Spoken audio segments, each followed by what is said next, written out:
उन्हाळी सुट्टीनंतर 15 जून म्हणजे सोमवारपासून जिल्ह्यातील शाळा गजबजणार आहेत। नव्यानं प्रवेश घेणाऱ्या विद्यार्थ्यांसाठी प्रत्येक शाळेमध्ये प्रवेश उत्सवाची तयारी सुरू आहे। त्यासाठी शाळांमध्ये रंगरंगोटी, विद्यार्थ्यांच्या ज्ञानात भर पडेल अशी माहिती आणि चित्र भिंतीवर लावण्याचं काम सुरू आहे। तर शाळा सुरू होत असल्याच्या पार्श्वभूमीवर शालेय साहित्य खरेदी करण्यासाठी विद्यार्थी आणि पालकांची बाजारपेठेत गर्दी झाली होती। उन्हाळी सुट्टी संपल्यानंतर आता विद्यार्थ्यांना सोमवारपासून शाळेत जाण्याचे वेध लागले आहेत। त्यासाठी विद्यार्थ्यांनी पालकांकडे शालेय साहित्य देण्याचा तगादा लावलाय। या पार्श्वभूमीवर वह्या, पुस्तकं, पेन, कंपास, चित्रकलेची वही, दप्तर, पाटी, रेनकोट, बूट आणि गणवेश खरेदी करण्यासाठी विद्यार्थ्यांसह पालकांनी बाजारपेठेत गर्दी केल्याचं चित्र दिसून आलंय। आज लक्ष्मीपुरीतील आठवडा बाजारात वह्या विक्रींची दुकानं सजली होती।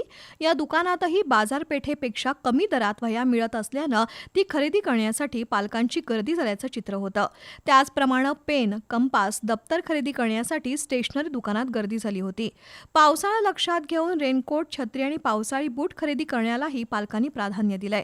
एकूणच विद्यार्थ्यांचा आजचा दिवस शालेय साहित्याच्या खरेदीमध्ये गेला, तर दुसरीकडे विद्यार्थ्यांचा शाळा प्रवेश उत्सव आनंददायी वातावरणात व्हावा, त्यांना शाळेत प्रसन्न आणि उद्बोधक वातावरण मिळावं यासाठी शाळाही सज्ज झाल्यात। अनेक शाळांमध्ये रंगरंगोटी, भिंतीवर शालेय अभ्यासक्रमाची चित्र, महापुरुषांची चित्र, फोटो, सुविचार अशा विविध सजावटींनी शाळा सजवण्यात आल्या आहेत।